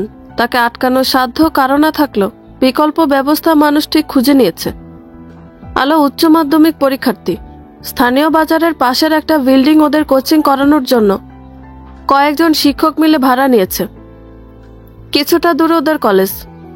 সকাল 6:05। সকালের আবহাওয়া ঠিক ছিল। পূর্ব আকাশে রক্তিম সূর্যের উদয় হলো, কিন্তু তবে সেটা বেশিক্ষণের জন্য না। আলো বাসা থেকে বাজারের কাছাকাছি এসে পৌঁছানোর আগে আকাশ বাতাস কাঁপিয়ে মেঘ ডেকে উঠল। লোকজন কেউ নেই। দোকানপাট বন্ধ থাকে এই সময়। ঝুম বৃষ্টি নামলো প্রান্তর জুড়ে। আলো পিচ ঢালা রাস্তায় পা টিপে টিপে হাঁটতে হাঁটতে পুরাতন স্কুল ঘর ছাড়িয়ে আসার সময় হঠাৎ ওকে পাশ কাটিয়ে একটা সাদা রঙের মাইক্রোবাস হুশ করে চলে গেল। থামলো শহীদ মিনারের পাশে। কয়েকজন দ্রুত বেগে নেমে আসলো। 5 জন চেনা পরিচিত মুখ। একজন আগন্তুকের মুখে মাস্কের জন্য ঠিক চিনতে পারল না। মৃত অবলা পশুর ন্যায় ওরা রেবার লাশটা ধরাধরি করে টেনে হিস্ট্রে গাড়ি থেকে নামিয়ে মিনারের আড়ালে ফেলে দিয়ে আবারও গাড়িতে উঠে পড়ল। আলো একটা গাছের আড়ালে ছিল বিধায় ওকে কেউ দেখতে পারল না। ঘটনার সূত্রপাত ওখান থেকে। কয়েক মুহূর্তের মধ্যে আলো নামের অতি সাধারণ মেয়েটা হয়ে গেল রেবা নামের প্রাণচঞ্চল কলেজ ছাত্রী হত্যা মামলার প্রধান সাক্ষী, যার একটা সাক্ষীতে 6টা মানুষের আড়ালে থাকা জানোয়ারের প্রাণ ঝরে পড়বে। সেই থেকে শুরু আলোর যুদ্ধ। ওখানে 6 জনকে দেখেছিল। একজন আগন্তুকের মুখ দেখতে পারেনি বিধায় অজানা রয়েছে সেই মুখ, যার নামে কোনো শুনানি হয়নি। আলো কথাগুলো ভেবে চোখ বন্ধ করে ফেলল। বড় ভুলটাও ঠিক করে ফেলেছে। কিভাবে করলো এটা? ইতিমধ্যে লোকটা আলোর মুখের সামনে এসে থামল। চকচক করে জ্বলতে থাকা চোখে প্রতিশোধের নেশা নাকি অন্য কিছু? আলো শরীর কাঁপছে। কোনো রকমে ফিসফিস করে বলল, কে আপনি? কি চাইছেন আমার থেকে? লোকটা খিলখিল শব্দে হেসে উঠল। মনে হলো যোগ বলা হয়েছে। তারপর কয়েক সেকেন্ড পর লোকটা থামল। হাতের মুঠোয় থাকা ধারালো খঞ্জর তুলে আলোর ঠোঁট বরাবর চেপে ধরে পুরুষালী গম্ভীর আওয়াজ সুরে সুরে গাইল, আলো আমার আলো গো, আলো ভুবন ভরা, আলো নয়ন ধোয়া আমার, আলো হৃদয় হরা। লোকটার এলোমেলো গান শুনে আলোর বুকের মধ্যে ধুকপুক শুরু হলো। এই লোকটা চমৎকারভাবে মাথা ঠান্ডা রেখে ক্রাইম করার ক্ষমতা রাখে, মানসিক রোগীদের ক্ষেত্রে যেমন হয়। আলো হাতের বাঁধন ছাড়ানোর চেষ্টা করছে, কিন্তু হচ্ছে না। লোকটা গাইতে গাইতে ছুরি ফেলে পকেট থেকে ইঞ্জেকশন বের করলো। টেবিলের ওপরে হিরোইন, ইয়াবা আর কিছু শক্তিশালী ড্রাগস, যেগুলো মানব শরীরে প্রবেশ করলে নার্ভ দুর্বল করে।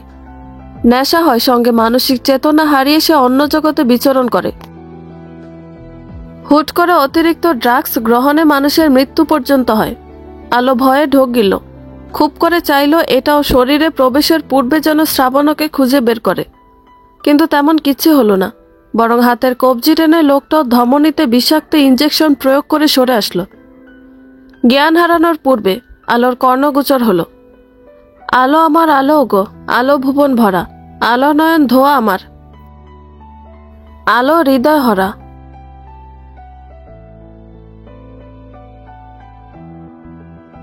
আলো কিডন্যাপের 12 ঘন্টা অতিবাহিত হতে চলেছে, যেটা শ্রাবণ আর ওর টিমের বিশেষ কয়েকজন ছাড়া কেউ জানে না। সেফটির কথা চিন্তা করে বাড়িতে কৌশলে 2 জন কাজের লোক পাঠিয়েছে। যদিও লিমা বেগম রাজি ছিলেন না, কিন্তু শ্রাবণ বুঝিয়ে বলেছে আপাতত কয়েকটা দিন ওরা এখানে থাকবে, সবটা দেখাশোনার জন্য। শ্রাবণ পরিচিত এক পুলিশের সঙ্গে আলাপ করেছে, ওরাও খোঁজ করছে গোপনে।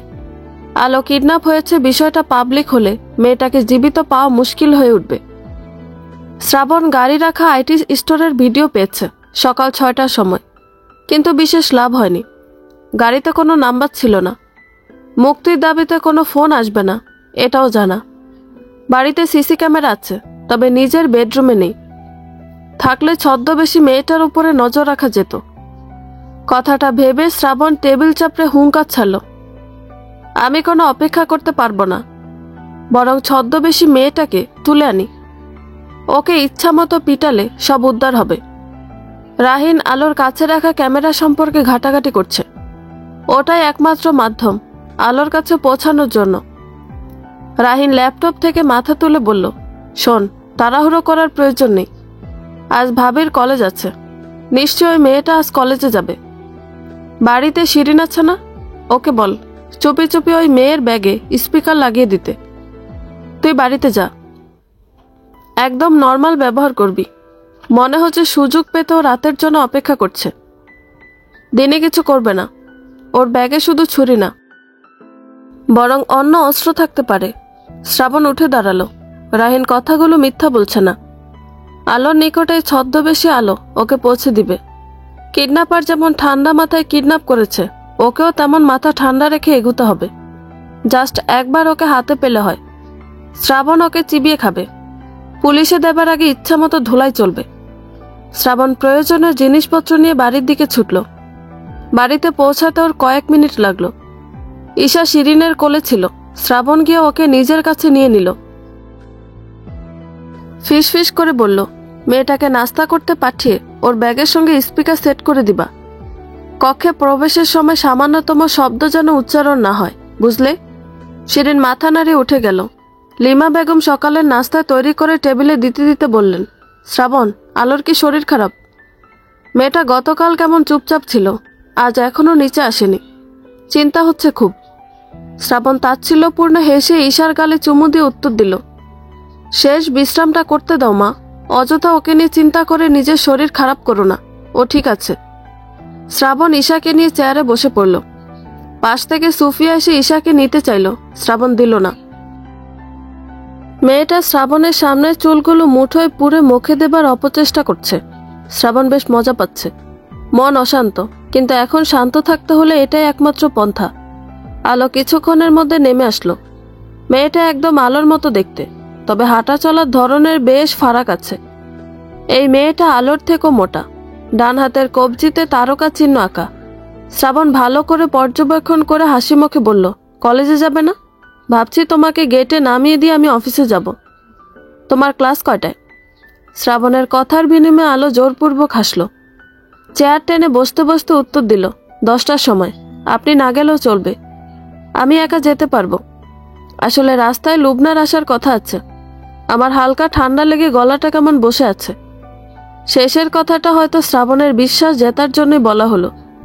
শ্রাবণ মাথা নিচু করে কিছু একটা চিন্তা করে বলল, আচ্ছা যাও তবে, ভাবলাম তোমাকে একটু সাহায্য করি, ব্যাপার না। শোনো, তাড়াতাড়ি ফিরে এসো, একটু ঘুরতে যাব। কেমন রোবটের মতো হয়ে যাচ্ছে। কাজকর্ম সে তো পরেও করা যাবে। ছেলে এতদিনে মানুষ হয়েছে ভেবে লিমা বেগম বেশ খুশি হলেন। যেই ছেলে বাড়িতে ঠিকঠাক 2 মিনিট বসতে পারত না, সে আজ বউ নিয়ে ঘুরতে যাবে, ভাবা যায় না। আলো চুপচাপ খাবারের দিকে চেয়ে আছে। মেয়েরা 3 প্রকারের হয়ে থাকে। প্রথমত, সে স্ত্রী। দ্বিতীয়ত, সে প্রেয়সী। আর তৃতীয়ত, সে জননী। এরা যতই দক্ষতা দেখাক, আবেগ এদের অনেক বেশি।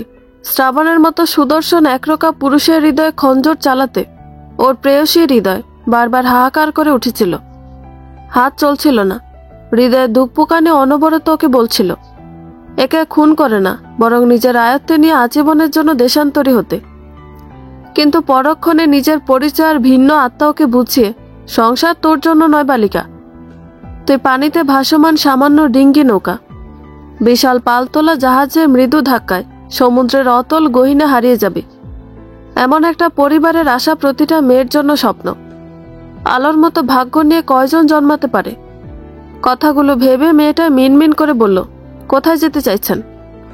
শ্রাবণ কফির কাপে মুখ ডুবিয়ে ঢোক গিলল। কোনো স্বাদ নেই, সবটা কেমন তিক্ততাতে ভরা। ধৈর্য ধরে চুপচাপ বসে থাকার স্বভাব ওর নেই। অষ্ট কামড়ে উত্তর দিল, ঝাউবনের কাছাকাছি নদীর তীরে। নির্জন জায়গা, কিন্তু পরিবেশ ভালো, যাবে না? মেয়েটা প্রস্তাবটা লুফে নিল। এটাই তো সুযোগ। মেঘনা চাইতে জল, তেমন অবস্থা।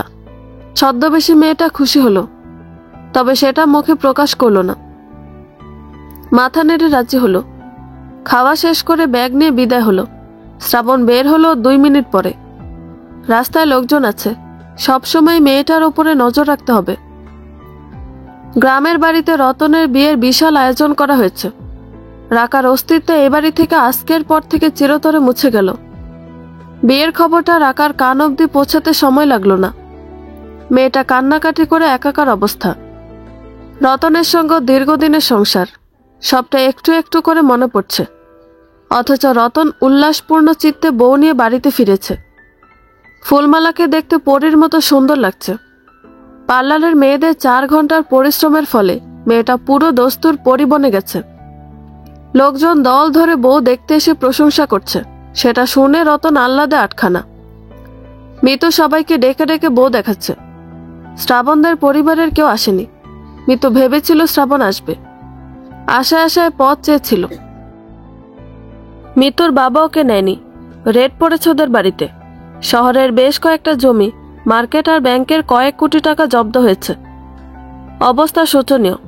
যাদের জন্য এত কিছু, তাদের কথা ওর বাবা শুনতে রাজি না। তাছাড়া ভদ্রলোক জেলে এখন। অনেক আগে ওনার বাড়ির অর্ধেক অংশ মিতুর নামে উইল করেছেন। এটা নিয়ে ভদ্রলোকের দ্বিতীয় স্ত্রী ঝামেলা করছে।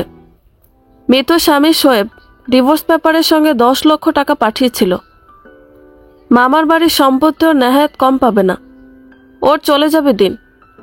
তাই বাবার কাছে ফিরে যাওয়ার কোনো ইচ্ছাই ওর অবশিষ্ট নেই। মিতু নতুন বউয়ের পাশে বসেছিল। উদাসীনভাবে। হঠাৎ ফুলমালা বলে উঠল, তোমার জন্য আমার খারাপ লাগে মিতু। শ্রাবণের উচিত ছিল তোমার খারাপ সময় পাশে থাকা। তুমি কিছু ভেবো না, আমি যখন এসেছি ঠিক ব্যবস্থা হয়ে যাবে। পুরুষ মানুষ কিভাবে হাতে রাখতে হয় এটা আমি জানি। ডিভোর্সি হয়ে কতদিন আর মামার বাড়িতে পড়ে থাকবে? একটা গতি হওয়া প্রয়োজন। মিতু বিরক্ত হলো। মেয়েটার কথাবার্তার ধরনের অনেক সমস্যা আছে। সোজাসুজি না বললেও খোঁচা দিয়ে ঠিকই বলে দিল। মিতু এ বাড়িতে আশ্রিত হয়ে আছে। পাশ থেকে রতন থামালো, ফুল রুমে চলো।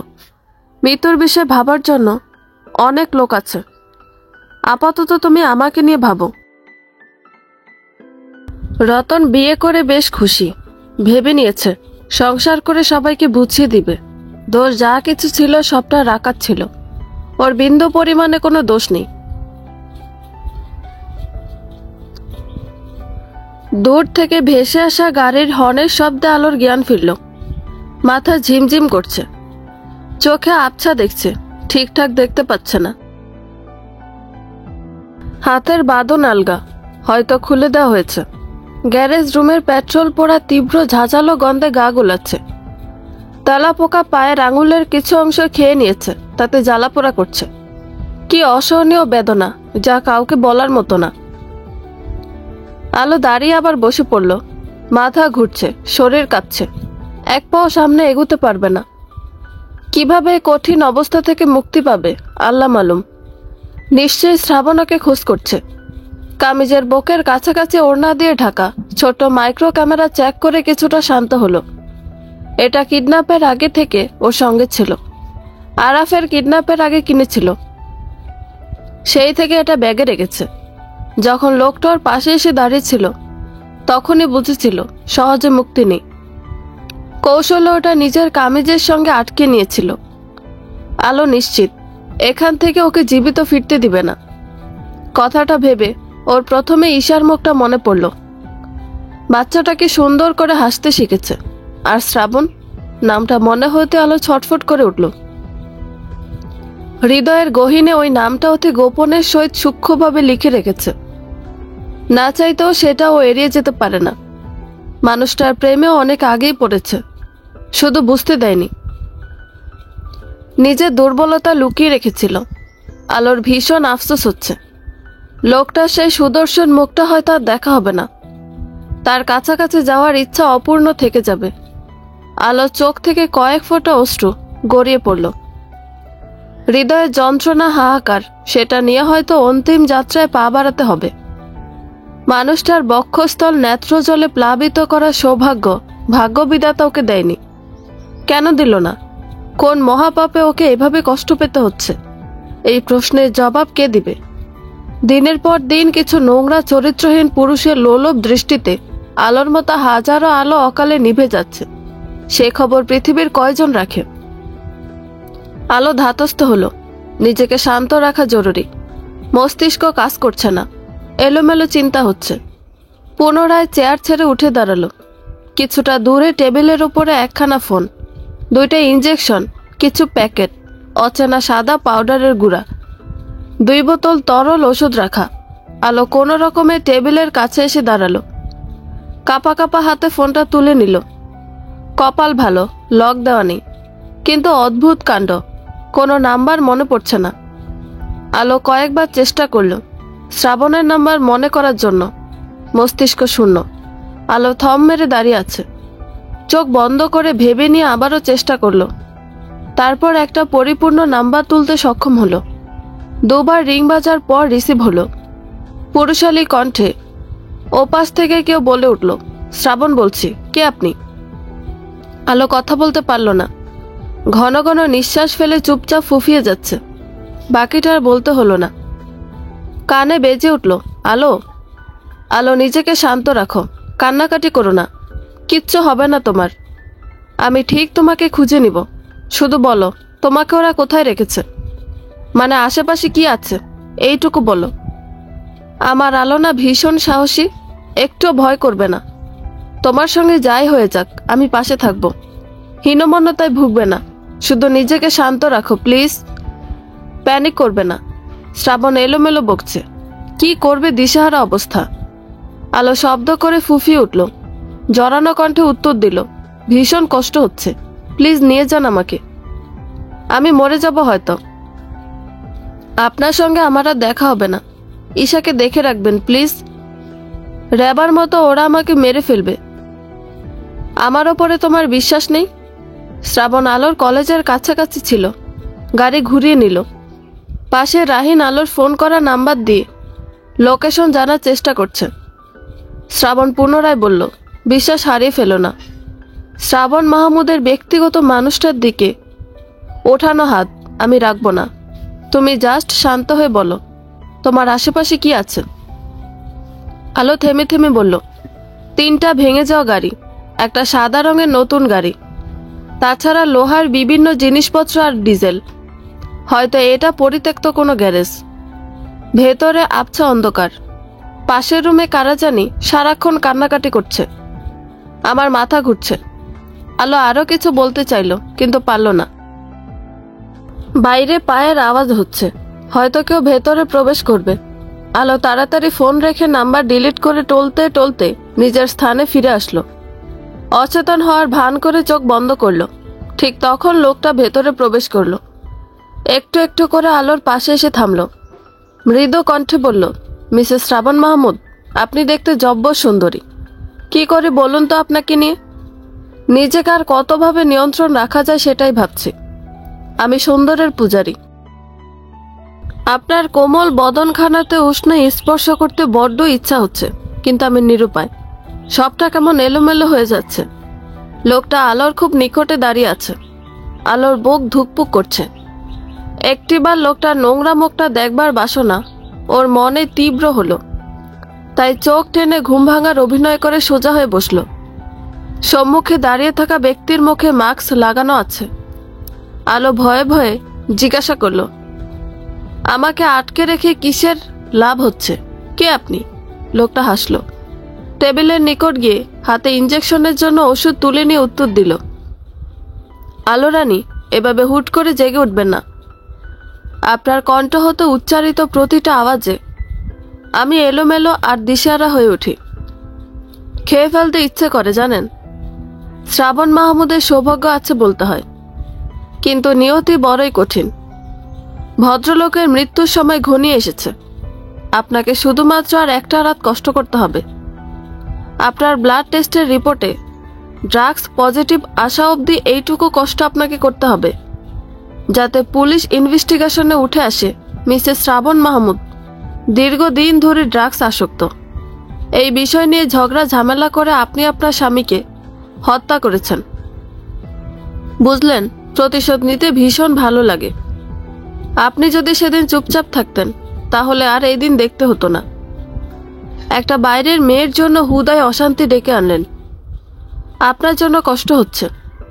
লোকটা কথা বলতে বলতে আলোর দিকে এগিয়ে আসলো। আলো এক দৃষ্টিতে ইঞ্জেকশনের দিকে চেয়ে আছে।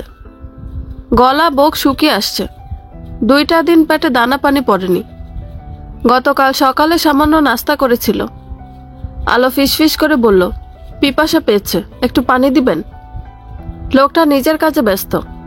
মাথা নাড়িয়ে উত্তর দিলেন, ভয় নেই আলো রানী, আপনি মরবেন না। সামান্য ড্রাগস নিলে কেউ মরে না। এটা নিয়ে দেখুন, ভীষণ ভালো লাগবে, আনন্দ পাবেন। দুনিয়ার চিন্তা আপনাকে মুক্তি দিবে। পানি খেয়ে কি হবে বলুন?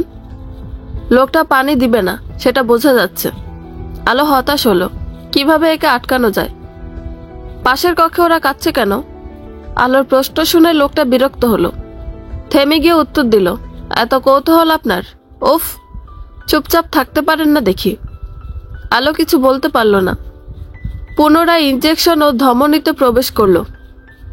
একটু একটু করে পুরোটা শেষ হওয়ার আগে দরজা ভাঙার আওয়াজ আসলো। লোকটা অবাক দৃষ্টিতে চেয়ে আছে আলোর দিকে। আলো মৃদু হাসল। চোখ টেনে ওষ্ঠ কামড়ে একবার টেবিলের ওপরে রাখা ফোনের দিকে চেয়ে ফিসফিস করে বলল, দরজার ওপাশে আপনার মৃত্যুদূত অপেক্ষারত। কি করবেন ভাবছেন? লোকটা সামনে থাকা টেবিলে লাথি বসিয়ে মাথার চুল টেনে ধরল।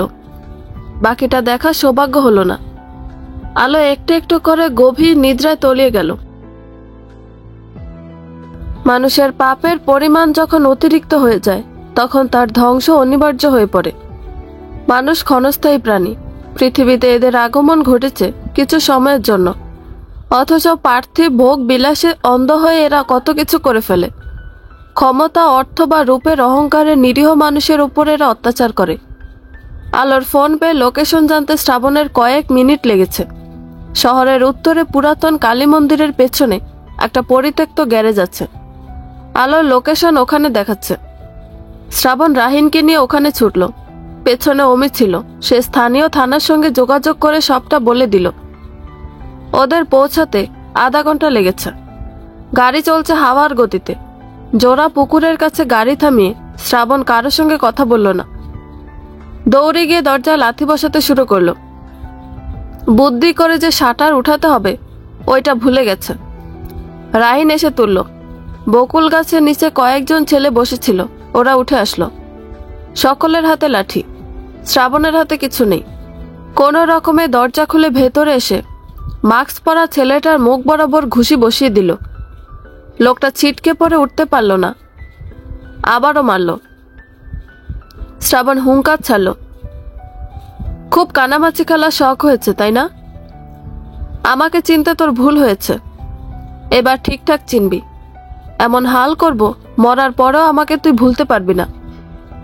শ্রাবণ পরপর অনবরত লাথি, চড়, থাপ্পড় লাগিয়ে পাশে রাখা লাঠিটি উঠিয়ে লোকটার কপাল বরাবর জোরে দুইটা আঘাত করল। ফিনকে দিয়ে রক্ত ঝরছে। বাইরে পুলিশ এসে গেছে। যে যেভাবে পেরেছে দৌড়ে পালাচ্ছে। শ্রাবণ থামল না। দ্রুত গতিতে টেবিলের উপরে রাখা ইঞ্জেকশন তুলে নিয়ে লোকটার হাতে ঢুকিয়ে দিল। রাহিন দৌড়ে এসে ওকে পেছন থেকে জড়িয়ে ধরে চিৎকার করল, পাগল হয়েছিস? মরে যাবে, ছাড়, পুলিশ এসেছে, ভাবিকে হাসপাতালে নিতে হবে। শ্রাবণ থামল না। ছেলেটা গড়াগড়ি করছে। এখনো মুখে মাস্ক দেওয়া আছে। শ্রাবণ গিয়ে সেটা টেনে খুলে নিল। ঝটকা লাগার মতো অবস্থা। চরম অবাক হলো দুজনে। এটা মিতুর সৎ ভাই রাহাত, পাক্কা নেশাখোর, পাতি মস্তান। কিন্তু এসবের সঙ্গে জড়িত সেসব কেউ জানতো না। শ্রাবণ গিয়ে ওর জেল দিয়ে সেট করা চুলগুলো মুঠোয় পুড়ে নিয়ে টেনে তুলে বলল, বাপ ঘুষখোর আর ছেলে নেশাখোর, চমৎকার কম্বিনেশন। তোর জন্মে যে ত্রুটি আছে সে তোর মুখ দেখে বুঝেছি। এখন বাপ ছেলে জেলে গিয়ে আয়েশ করবি। মুখ ঢেকে পাপ করলে বুঝি পাপ শরীরে লাগে না, শালা। শ্রাবণ ভয়ঙ্কর গালি দিয়ে পুনরায় লাথি দিল। রাহাত উল্টে পড়ল গাড়ির উপরে। পুলিশ তখন ভেতরে আসলো। শ্রাবণ ওকে ছেড়ে আলোকে নিজের সঙ্গে জড়িয়ে নিল। পাশে নাইলনের দড়ি পড়ে আছে। আলোর মুখটা চুপসে আছে। হাতে কালচে দাগ, রক্ত জমাটবদ্ধ হয়ে আছে। এলোমেলো চুল, অচেতন হয়ে পড়ে আছে। মেয়েটাকে দেখে বুকের মধ্যে মোচড় দিয়ে উঠল। অপেক্ষা করল না, কোলে তুলে নিয়ে বাইরে ছুটল। পুলিশ বাকিটা দেখবে। রাহিন গিয়ে গাড়ি ছাড়ল। অমি এখানে থেকে সবটা ভিডিও করছে। আলোকে গাড়িতে তুলে শ্রাবণ ওর কামিজের গলা হতে ক্যামেরা খুলে নিল। রাহিন পানির বোতল এগিয়ে দিয়ে বলল, মুখে পানির ছিটে ফোঁটা দিলে ভালো লাগবে। বাড়িতে কি বলবি? আন্টিকে বলবো। শ্রাবণ ওরে এড়িয়ে গিয়ে পানির বোতল নিয়ে দীর্ঘশ্বাস ফেলে উত্তর দিল, ওকে ড্রাগস দেওয়া হয়েছে, সহজে জ্ঞান ফিরবে না। কুত্তাগুলোকে আমি খুন করব। হারামির বাচ্চার পেছনে কে কে আছে সবগুলোকে বের করব। পাশের রুমে ওদেরকে উদ্ধার করা হয়েছে, তবে পরিচয় পাওয়া যায়নি। মফস্বলের বিভিন্ন জায়গা থেকে ওদেরকে তোলা হয়েছে। কিছু নেশাখোরদের বড় অঙ্কের টাকা দিয়ে এসব মেয়েদের ফাঁদে ফেলা হয়েছে। হয়তো পাচারের জন্য আনা হয়েছে। শ্রাবণ আলোর মুখে পানি ছিটিয়ে কাঁধের সঙ্গে মাথা রেখে বলল, রাহাত একা না, এখানে বড় কোনো মাথা আছে। ওই মাথাটা আগে কাটতে হবে। দেশপ্রেমী সেজে রাষ্ট্রের মাথায় চড়ে মঞ্চে দাঁড়িয়ে আঙুল নাচানো বক্তার মুখে আমি আগুন দেব। রেবা মার্ডার সাধারণ কোনো রেপ কেসের মতো না, এর পেছনে কাহিনী আছে। কেউ একজন বিগড়ে যাওয়া ছেলেদের দিয়ে করিয়ে নিচ্ছে। মুখোশ পরা এসব কুত্তাদের মুখোশ খুলতে যা কিছু করতে হয় আমি করব। সব বাপের তালুকে বসে জমিদারি করছে, ভাবছে না খানিকটা সময় লাগবে জাস্ট। শ্রাবণের মুখ খুলে গেছে, অকথ্য ভাষায় যা ইচ্ছা বলতে শুরু করলো। রাহিনা জোর কথা সাড়া দিচ্ছে। শ্রাবণ আলোকে নিয়ে পেছনের গেট দিয়ে হাসপাতালে প্রবেশ করলো। আগে থেকে সবটা রেডি ছিল, অসুবিধা হলো না। আলোকে বেডে রেখে পাশে বসলো। ডাক্তার আছে, অতিরিক্ত হিসেবে লিখন এসেছে। ওকে রাহিন টেক্সট করেছিল। আলোকে তাড়াতাড়ি স্যালাইন লাগিয়ে ইঞ্জেকশন দেওয়া হলো। নার্ভ দুর্বল, নিঃশ্বাস পড়ছে খুব ধীর গতিতে। লিখন ব্লাড টেস্ট করতে পাঠিয়ে দিল। রিপোর্ট আসা অবধি অপেক্ষা করতে হবে। শ্রাবণের ফোনে অনবরত ফোন আসছে। ওদিকে আলোর মুখোশে ভিন্ন এক মেয়েকে পুলিশে আটক করেছে। শ্রাবণ আপাতত সেসব নিয়ে মাথা ঘামাতে চাইছে না। প্রাথমিক চিকিৎসা দেবার ঘন্টা 2 পরে রিপোর্ট আসলো। শ্রাবণ স্থির নেই, বারবার ডাক্তারের সঙ্গে ঝামেলা করছে। ইকবাল মাহমুদকে ফোন দিয়ে আসতে বলে লিখনের সামনে গেল। ছেলেটা মনোযোগ দিয়ে রিপোর্ট দেখছে। কয়েক সেকেন্ড পর শ্রাবণ প্রশ্ন করল, কি সমস্যা বলবি? জানি ড্রাগস প্রয়োগ করেছে, কিন্তু কি ধরনের সেটা বল। লিখন গম্ভীর বেশ। আশেপাশে তাকিয়ে নিজেকে স্বাভাবিক করে বলল, দোস্ত শান্ত হয়ে শোন, তারপর রিয়াক্ট করিস। ভাবিকে ওভারডোজ ড্রাগস দেওয়া হয়েছে, এটা তো জানিস। কিন্তু ওকে যে ধরনের ড্রাগস দেওয়া হয়েছে ওটা কোনো সাধারণ ইয়াবা কিংবা হেরোইন না। ভয়ঙ্কর এই ড্রাগসের নাম ফ্লাকা। ফ্লাকা হচ্ছে নতুন ধরনের একটি সিনথেটিক ড্রাগ। এর পোশাকি নাম আছে, যেমন সালভা, স্পাইস, $5, ইনসেনিটি ইত্যাদি। ফ্লাকার বড় ভাই হলো বাথ সল্ট নামক আরেকটি ড্রাগ, যা 2011 সালে ব্যান হয়ে যায়। বাথ সল্টের ওপর আরও অনেক পরীক্ষা নিরীক্ষা করে এর চেয়ে অনেক শক্তিশালী একটি ড্রাগস আবিষ্কৃত হয় এবং তা পরবর্তীকালে ফ্লাকা নামে পরিচিতি লাভ করে। ফ্লাকার উৎপত্তি যে যৌগটি থাকে তার নাম হলো আলফা পিভিপি। অ্যামফিটামিন থেকে উৎপন্ন হতো ভয়ঙ্কর ড্রাগ বাথ সল্ট। সেই অ্যামফিটামিনেরই নতুন রূপ হলো আলফা পিভিপি, যার ক্ষমতা পূর্বশরীর চেয়ে অনেক বেশি। বাথ সল্টের ইনগ্রিডিয়েন্ট অ্যামফিটামিন 2011 সালে ব্যান হলো। ফ্লাকার ইনগ্রিডিয়েন্ট আলফা পিভিপি অনেক দিন পর্যন্ত ব্যান হয়নি, তাই প্রোডাকশন চলেছে। এখন অবশ্য ড্রাগস হিসেবে তেমন পরিচিতি লাভ করেনি ফ্লাকা। অনেক দেশে এখনো ব্যবহার শুরু হয়নি। শুরু হলে যে কি হবে তা আমাদের কল্পনাতীত। এটা আমাদের দেশে একদম নতুন। শ্রাবণের চোখ গোল গোল হয়ে গেল। জিজ্ঞাসা করলো, এতে ভুক্তভোগীর কি কি সমস্যা হতে পারে? মানে আলো ঠিক হবে তো? উদাহরণ দিয়ে বলি, তোর মুখে গুলি লেগেছে, রক্তক্ষরণে মারা যেতে পারিস এমন অবস্থা। কিন্তু এটা নিলে তুই কোনো ব্যথার অনুভব করতে পারবি না। হয়ে যাবি সুপার হাইপার। ভূতে পাওয়া ব্যক্তির মতো পেট ধনুকের মতো বাঁকা করে উল্টো হয়ে হাঁটবি আর ক্রমাগত অর্থহীন কথা বলতে শুরু করবি। সব হয়ে থাকে ফ্লাকার ওভারডোজে। কিন্তু ভাবির শরীরে 2 ধরনের ড্রাগস প্রয়োগ হয়েছে। একটা অতিরিক্ত পাওয়ারফুল আর অন্যটি দেশীয় কোকেন। মানতে তুই বাধ্য, ফ্লাকার ভয়াবহতার কাছে বর্তমানে প্রচলিত ভয়ঙ্কর ড্রাগসগুলোর ক্ষমতা একদম নস্যি। এটি কোকেনের চেয়ে 10 গুণ বেশি ক্ষমতাধর। ভাবির বয়স অনুযায়ী এই 2টা ঠিক মানিয়ে নিতে পারেনি। ফলাফল হিসেবে ও অচেতন হয়ে পড়েছে। জ্ঞান ফিরবে, কিন্তু দুঃখজনক ভাবির মস্তিষ্ক ঠিকঠাক কাজ করবে না।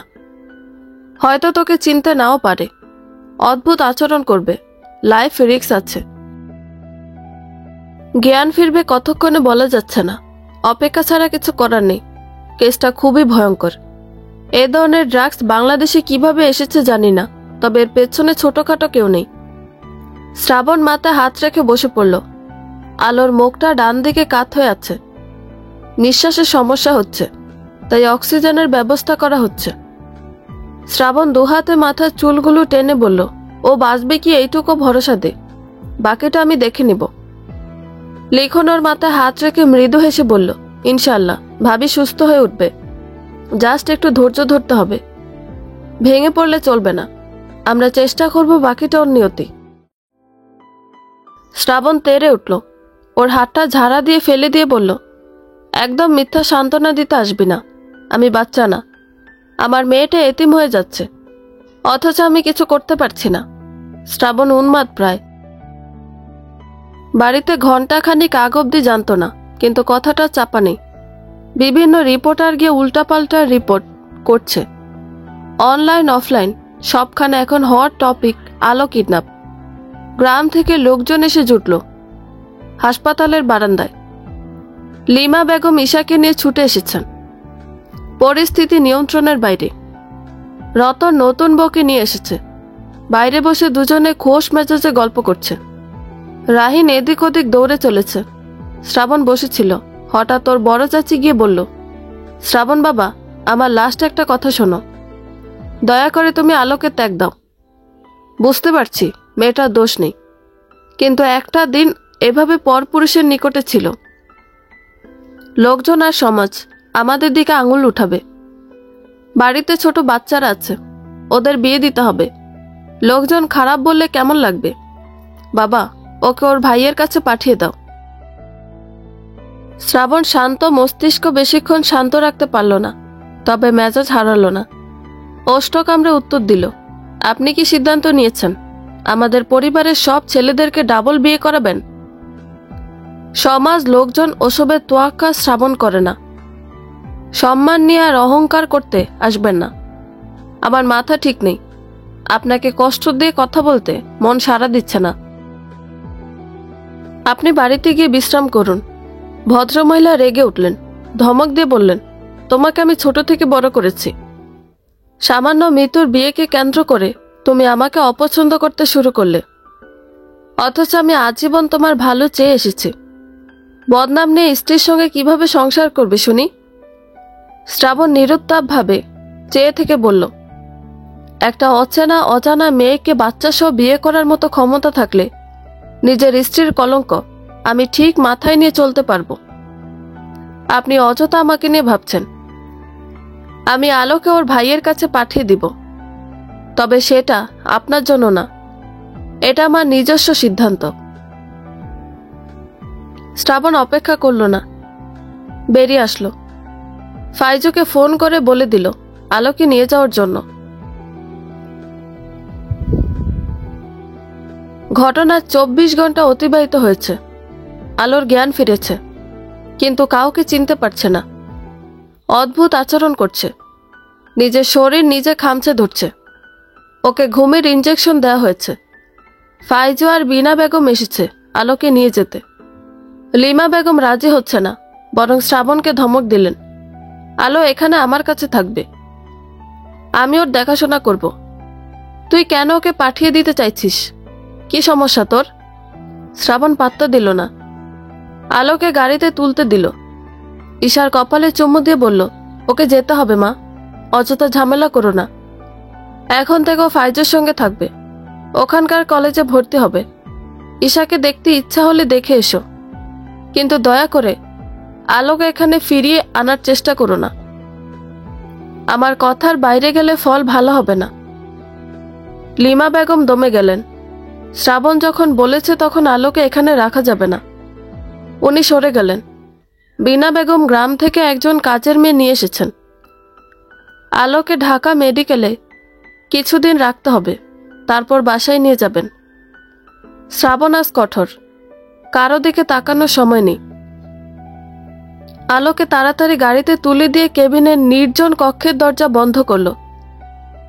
অচেতন অবস্থায় আলো জানতেও পারল না শ্রাবণ নামক মানুষটার নিকট হতে ওকে কতটা দূরে যেতে হচ্ছে।